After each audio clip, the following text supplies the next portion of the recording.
जो देख रहा है कि योगी आदित्यनाथ को घुसने नहीं दिया जाता बंगाल में अपनी रैली करने के लिए, तो इधर उधर से घूम करके आना पड़ता है, तो वो हिंदू कैसे भरोसा करेगा कि हम वहां सत्ता परिवर्तन करें या कोशिश करें और उसके जोखिम में काट ना दिए जाएं। ये परिस्थितियां हैं। जब आप भरोसा पैदा नहीं आते हैं तो उसको जो जाना पहचाना गुंडा है उसके साथ सुलह करने पर मजबूर होना पड़ता है। जब उसको पता है कि आप नहीं आएंगे और आप चने के झाड़ पर चढ़ाकर छोड़ दिए जाएंगे, तो वो किस आशा में आपको वोट देगा, क्यों आपके लिए निकल करके कटेगा। और अगर उसकी वो आशंकाएं ठीक थी तो आज देख रहा है कि कार्यकर्ताओं का क्या हाल है, वो देख रहा है कि समर्थकों का क्या हाल है। वो तो यही देख रहा है कि तृणमूल के हिंदू समर्थक नहीं बच पा रहे हैं, क्योंकि हिंदुओं की जब पिटाई होती है तो गेहूं के साथ घुन भी पिसता है। कहां से भरोसा पैदा करेंगे आप इन हिंदुओं में? कश्मीर में पैदा करेंगे भरोसा? बंगाल में उसने देखा ना कश्मीर में हिंदुओं का क्या हाल हो रहा है। साथ पुष्पेंद्र जी, और मैं आपका आभारी हूं कि आपने आज यह अवसर बनाया, हम दोनों चर्चा में आ सकें, इस विषय पर अपनी बात रख सकें और उन भावनाओं की, उन विचारों की अभिव्यक्ति कर सकें जो आज करोड़ों दिलों में, करोड़ों दिमागों में उबल रहे हैं, उमड़ रहे हैं, और उनको शब्द देने वाले लोग नहीं मिल रहे हैं। आपने बिल्कुल ठीक कहा, ये एक त्रासदी है। देखिए, हम लोगों ने बहुत खुशी मनाई जब 2014 में सत्ता परिवर्तन हुआ दिल्ली में। एक बहुत बड़ी आशा अपेक्षा के साथ ये सत्ता परिवर्तन हुआ। हमें लगा कि आज तक हमें जिस सत्ता अधिष्ठान से कष्ट मिलता रहा, उपेक्षा मिलती रही, प्रताड़ना मिलती रही, आज वो बदल करके एक संवेदनशील सत्ता आसीन हुई है दिल्ली में।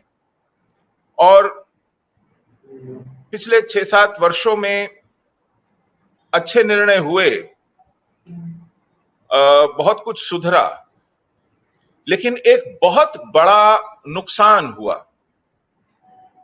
और वो नुकसान हुआ जो हिंदू प्रतिरोध की ध्वनि थी, जो सड़क पर, गली में, मैदान पर थी, जो गूंजती थी। कम से कम हिंदू अत्याचारों के विरोध में जो आवाजें उठ खड़ी होती थीं, वो सब गायब हो गईं, वो सब गूंगी हो गईं, वो सब गुम हो गईं। मैं आपको गिना देता हूं। राष्ट्रीय स्वयंसेवक संघ हिंदुओं का एक बहुत बड़ा प्रामाणिक संगठन है। आज हिंदू अत्याचारों पर उसकी आवाज देर से फुसफुसाकर कभी कभी आ जाती है। बंगाल के विषय में मुझे मालूम नहीं उन्होंने अब तक अपना मत व्यक्त किया है कि नहीं, और किया है तो क्या किया है। विश्व हिंदू परिषद, जिसने एक बहुत बड़ा आंदोलन खड़ा कर दिया और जो आज हम अपनी आशाओं अपेक्षाओं का मंदिर अयोध्या में बनते देख रहे हैं, उसकी नींव रखने वाले स्वर्गीय श्रीमान अशोक सिंघल के हाथ में जब विश्व हिंदू परिषद का दायित्व दिया गया था तो उनको एक 10x8 का कमरा थमा दिया गया था आर्य समाज रोड पर दिल्ली में, और एक लेटर हेड दे दिया गया था, ये लीजिए विश्व हिंदू परिषद। उस स्क्रैच से उन्होंने एक ऐसा आंदोलन खड़ा किया कि भाजपा को लगने लगा कि इनके पास तो हमसे ज्यादा कार्यकर्ता है, तो पालमपुर में जाकर के उन्होंने पहली बार एक प्रस्ताव, औपचारिक प्रस्ताव पास किया अपनी राष्ट्रीय कार्यकारिणी में कि हम अयोध्या के आंदोलन के साथ खड़े हैं। मजबूर होना पड़ा उनको। वो आज तक अपने आप को सेक्युलर स्पेस में सेंट्रल, एक मध्यमार्गी पार्टी बनाने के पक्ष में थे, मिडिल ग्राउंड तलाश रहे थे। उन्होंने तो अपने स्थापना दिवस में श्यामा प्रसाद मुखर्जी और दीनदयाल उपाध्याय जी के चित्र नहीं लगाए थे बंबई में 1980 में, जो अप्रैल के महीने में अधिवेशन हुआ था, दिसंबर के महीने में, तो उनके मंच पर चित्र लगे थे जयप्रकाश नारायण और महात्मा गांधी के। श्यामा प्रसाद मुखर्जी और दीनदयाल उपाध्याय दूर दूर तक दिखाई नहीं पड़ रहे थे। ऐसे मिजाज की पार्टी ने भी पालमपुर ने जब अपना एक औपचारिक प्रस्ताव पास किया तो वो इस दबाव में किया कि विश्व हिंदू परिषद ने कोने कोने में लोग खड़े कर दिए थे। बाबा रामदेव, श्री श्री रविशंकर, बजरंग दल, ये सब आवाजें थी हिंदू प्रतिरोध की, कोई नहीं पड़ती हैं आजकल। बाबा रामदेव ने कलकत्ते में, बंबई में, बंगाल में हुई हिंसा पर कुछ बोला अभी तक? श्री श्री रविशंकर के मुंह से अभी कुछ सुना आपने हाल के हालातों पर? बजरंग दल है भी, और है तो कौन चला रहा है किसी को मालूम है? तो हिंदू प्रतिरोध की आवाजें खत्म हो गई इस सत्ता अधिष्ठान के आने पर 2014 में। क्यों? क्योंकि उनको लगता था कि अब हमारे पक्ष की सत्ता आ गई है, अब हमको ये आवाजें बुलंद करने की आवश्यकता नहीं। आप शर्म आएगी अगर हम कुछ बोलेंगे, क्योंकि हमारी सरकार है, इसका विरोध कैसे करें? और सरकार तो सरकार की तरह चलती है। 5 करोड़ छात्रवृत्तियां बांटते वक्त उनको हिंदू दिखाई नहीं पड़ते, नहीं दिखाई पड़ते उनको। 80% से ज्यादा छात्रवृत्तियां मुसलमानों को दी गई हैं, 8% लगभग ईसाइयों को दी हैं, 4.5% सिखों के नाम पर बांट दी गई हैं, लेकिन हिंदुओं के हिस्से 4% भी नहीं आई हैं। तो ये परिस्थितियां निर्मित हुई। वित्तीय संस्थान विशुद्ध माइनॉरिटी कहे जाने वाले या सिर्फ मुसलमानों के लिए बनाए गए। यहां तक कि स्पर्धा परीक्षाओं की तैयारी के लिए, आईएएस के लिए, मेडिकल के लिए, इंजीनियरिंग के लिए 0 फीस के ऊपर आपको पाठ्यक्रम देना, पढ़ाना, तैयार करना, कोच करना, यह सरकार ने व्यवस्था की। मानो ऐसा लगने लगा कि यह सब तुष्टिकरण नहीं है। सरकार तो यह कह रही है कि अगर आपको छात्रवृत्तियां चाहिए, मुफ्त कोचिंग चाहिए, वित्तीय संस्थानों से 0 ब्याज का आपको ऋण चाहिए, तो आप मुसलमान जाइए, क्योंकि यह सरकार आपके कर के पैसे से आपको, आपकी बच्चों को छात्रवृत्तियां नहीं देगी, आपके व्यवसाय को मुफ्त ऋण नहीं देगी। आप अगर अपना धर्मांतरण करेंगे तो मिलेगा। तो यही परिस्थितियां कमोबेश हैं कि आप अब तक इन विषयों के ऊपर मुखर आवाजें नहीं सुन रहे हैं। हिंदुओं को अपने हाल पे छोड़ दिया गया है और सत्ता सत्ता की तरह चल रही है, सरकार की तरह चल रही है। उसको निष्पक्ष होने की, दिखने की मजबूरी है, और उस दिशा में वो उल्टा लटक करके भी अपनी इस छवि को बरकरार रखना चाहेगी। तो ये हालत है। छोटा सा उदाहरण है, एक सिख बच्ची का, ग्रंथी की बच्ची का, निरपराध अबोध बच्ची का अपहरण हो गया था। हमारे प्रधानमंत्री महोदय ने ट्वीट किया था, सिखों की उस कष्ट को अपनी आवाज दी थी। हर साल सैकड़ों हिंदू लड़कियां पाकिस्तान में अगवा होती हैं। आज तक किसी सरकार, किसी मुख्यमंत्री, किसी प्रधानमंत्री का एक ट्वीट बता दीजिए जो उस पर आशंका, चिंता व्यक्त करता हो। तो हिंदुओं को उनके हाल पर छोड़ देना और हिंदू आवाजों का भी उनके पक्ष में न उठना, इसकी आदत बन जानी चाहिए थी पुष्पेंद्र जी आज तक। इसमें नया क्या है?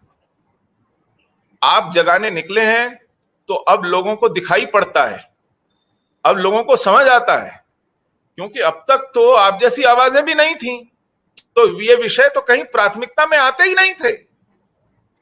इन विषयों पर कोई बोले ना, कोई शिकायत ना करे तो कोई अचंभा नहीं होता था। ये रूटीन में मान ली गई थी, अपनी एक, जिसे कहते हैं कि नियति मान ली गई थी कि हमारा यही भाग्य है, हम हिंदू हुए हैं पैदा, तो इसी को भोगने के लिए, इसी यातना को, इसी कष्ट को भोगने के लिए हुए। तो परिस्थितियां बहुत भयावह हैं।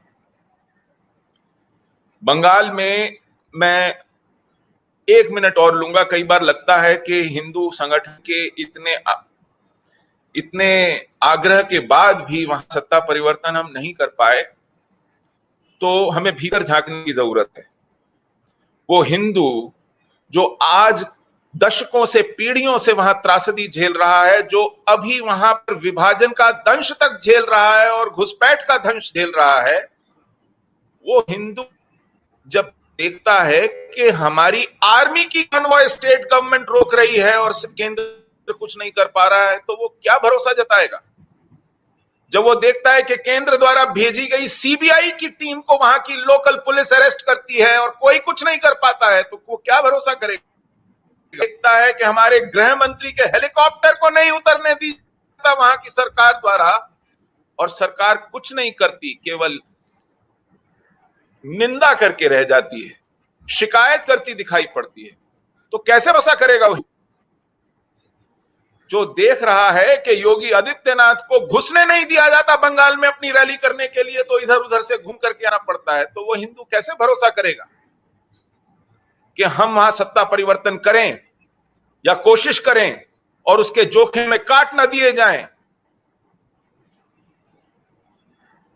ये परिस्थितियां हैं। जब आप भरोसा पैदा नहीं आते हैं, तो उसको जो जाना पहचाना गुंडा है उसके साथ सुलह करने पर मजबूर होना पड़ता है। जब उसको पता है कि आप नहीं आएंगे और आप चने के झाड़ पर चढ़ाकर छोड़ दिए जाएंगे, तो वो किस आशा में आपको वोट देगा, क्यों आपके लिए निकल करके कटेगा? और अगर उसकी वो आशंकाएं ठीक थी, तो आज देख रहा है कि कार्यकर्ताओं का क्या हाल है, वो देख रहा है कि समर्थकों का क्या हाल है, वो तो यही देख रहा है कि तृणमूल के हिंदू समर्थक तो नहीं बच पा रहे हैं, क्योंकि हिंदुओं की जब पिटाई होती है तो गेहूं के साथ घुन भी पिसता है।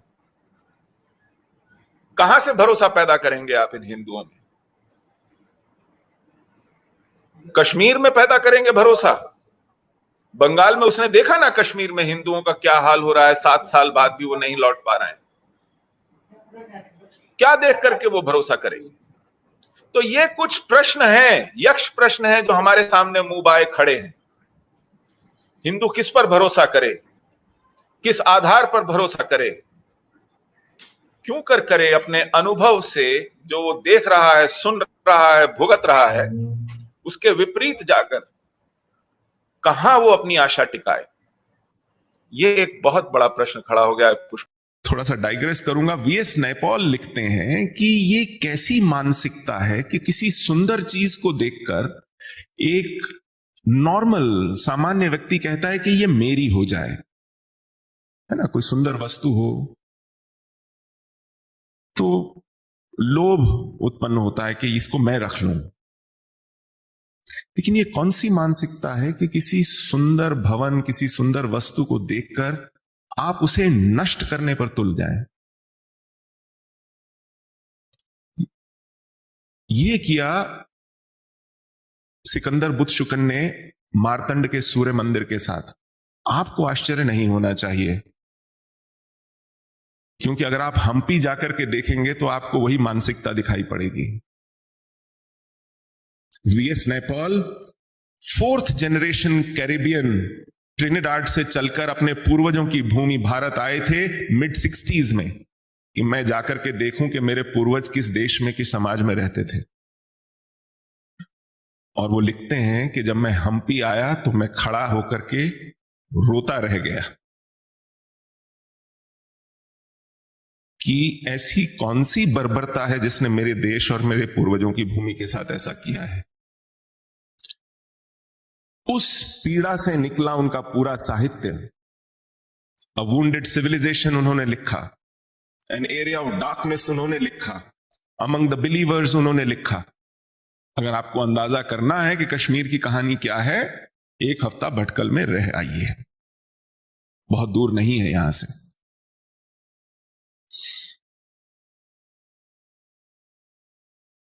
और देश में ऐसे 5000 भटकल बन चुके हैं।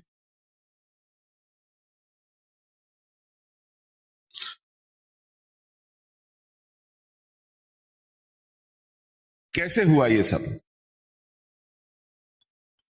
1339 में पहला इस्लामी शासक आया था कश्मीर में। युद्ध जीत के नहीं आया था, सेना लेकर नहीं आया था, प्राण बचाने आया था। 1315 में शरण मांगने आया था। उसका नाम था शाहमीर। एक नवयुवक था 1315 में जब वो कश्मीर आया, तो वो स्वात घाटी से आया था जहां इस्लाम का शासन आ चुका था। वो वहां पर शासक बनना चाहता था, उसके लिए वो किसी तरह के षड्यंत्र कर रहा था, पकड़ा गया, जान बचाने के लिए भागा, कश्मीर आ गया। उदयन देव ने शरण दी। उदयन देव को लगा कि मेरे पड़ोस में इस्लाम आ गया है, उसके विषय में ज्यादा मालूम नहीं है, वहां से जान बचाकर कोई कुलीन आया है तो अच्छा ही होगा, उनके विषय में और पता चलेगा, और कुलीन वर्ग का है तो परामर्श जो मंडल था उसका उसमें रख दिया, दरबार में रख लिया। और कालांतर में वही पैलेस इंट्रीग के माध्यम से षड्यंत्र कर शासक बना 1339 में। उसने तत्कालीन जो कुलीन वर्ग था उसको प्रभावित किया, राज तिलक और मंत्रोच्चार के साथ राजगद्दी पर बैठा शाहमीर, शमसुद्दीन डायनेस्टी का पहला राजा कश्मीर का।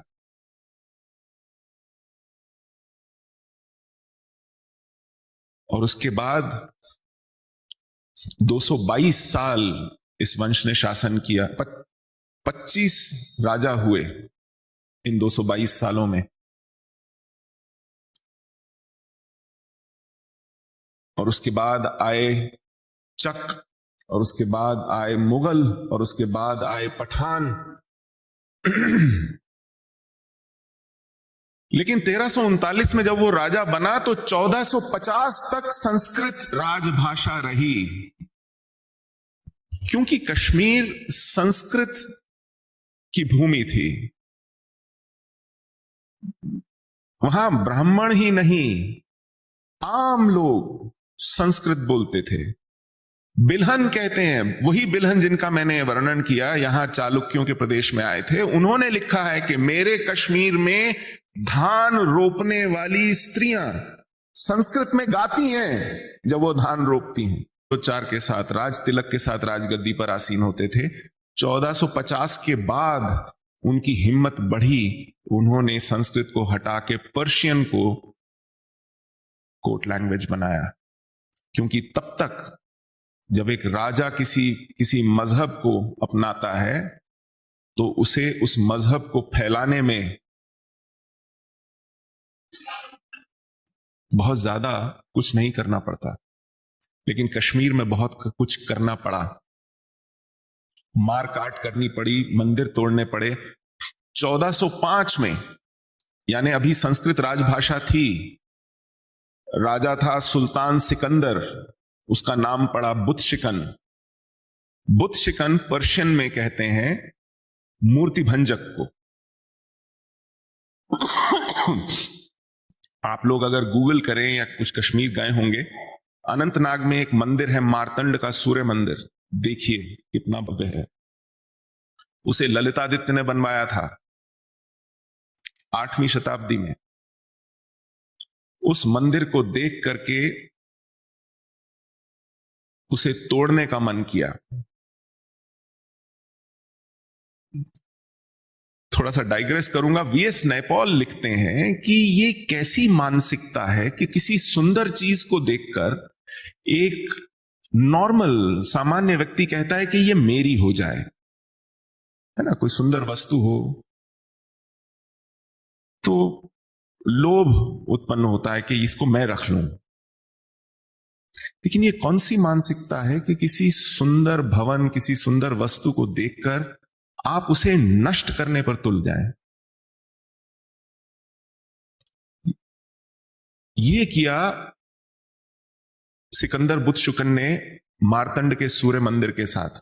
आपको आश्चर्य नहीं होना चाहिए, क्योंकि अगर आप हम्पी जाकर के देखेंगे तो आपको वही मानसिकता दिखाई पड़ेगी। VS Naipaul 4th generation Caribbean, Trinidad से चलकर अपने पूर्वजों की भूमि भारत आए थे मिड 60s में, कि मैं जाकर के देखूं कि मेरे पूर्वज किस देश में, किस समाज में रहते थे।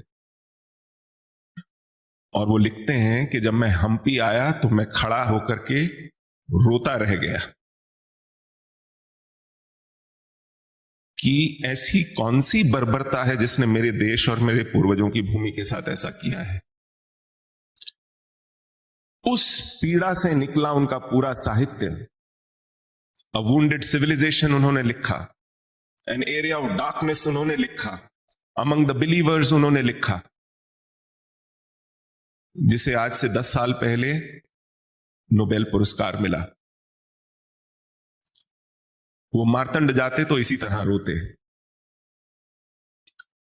उसके पास बारूद नहीं था सिकंदर बुतशिकन के पास, तो उसने खाइयां खोद दी उस मंदिर के चारों ओर। बड़ी बड़ी शिलाएं थी, तोड़ नहीं पा रहा था। सैकड़ों एकड़ वन काटा, उसकी लकड़ी उन खाइयों में डाली, वो महीनों तक सुलगती रही। उससे शिलाएं चिटक गईं, उनमें क्रैक्स आ गए, लेकिन वो गिरी नहीं। तो हार कर उसने उसको छोड़ दिया। ये वो मंदिर है जो अगर आपने एक फिल्म देखी हो हैदर, तो उसके अंत में उस मंदिर के आसपास शूटिंग हुई है, उसमें से एक बड़े से भूत को निकलते हुए दिखाया गया है। अपनी धरोहर का इस तरह का अपमान हम लोग अपनी फिल्मों में कर लेते हैं और इसे होने दिया जाता है। किसी को आश्चर्य नहीं होना चाहिए, इससे किसी की सेंटिमेंट्स हर्ट नहीं होती हैं। हमारा समुदाय जो है उसकी सेंटिमेंट्स को 800 साल से लकवा मार गया है, वो हर्ट नहीं होती हैं, बाकी सबकी होती है। खैर, एक एक मंदिर की वहां ईंट से ईंट बजाई गई। और मंदिरों की तो बात छोड़ दीजिए, वहां के समुदाय के साथ क्या किया गया, ये वहां की राजतरंगिनियों में दर्ज है। 1990 के जिस एक्सोडस की बात राजीव जी कर रहे थे, वो हमारा 7वां एक्सोडस है। उससे पहले 6 पलायन हुए हैं। ये 6 पलायन इन्हीं काल में हुए हैं, 1339 के बाद से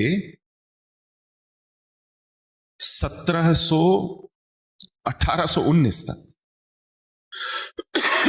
चौथे शासक थे 1752 से 1819 तक पठान, उनका सबसे क्रूर शासनकाल रहा। तो इन 500 वर्षों के कालखंड में 6 और पलायन हुए। जब ये 6 पलायन हुए तो हम कश्मीर के हिंदू सीने पर ये पत्थर रख के बैठ जाते थे कि क्या करें, एक आक्रांता शासन है, हम गुलाम हैं, हम शत्रु के अधीन हैं, क्या कर सकते हैं, भुगतना पड़ेगा, दुर्भाग्य है, दुर्दैव है। लेकिन 7वां जो पलायन हुआ 1990 में, वो एक डेमोक्रेटिक सेक्युलर कॉन्स्टिट्यूशन के अंदर हुआ जी। हमारी चुनी हुई सरकार की नाक के नीचे हुआ ना। हमारे पास एक सशस्त्र सेना थी ना, उसके होते हुए हुआ। उसका दोष आप किसको देंगे, किस शासक को, किस हमलावर को, किस आतंकवादी को देंगे?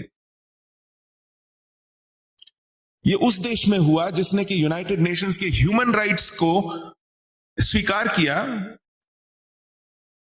यूएन द्वारा जारी उस ह्यूमन राइट्स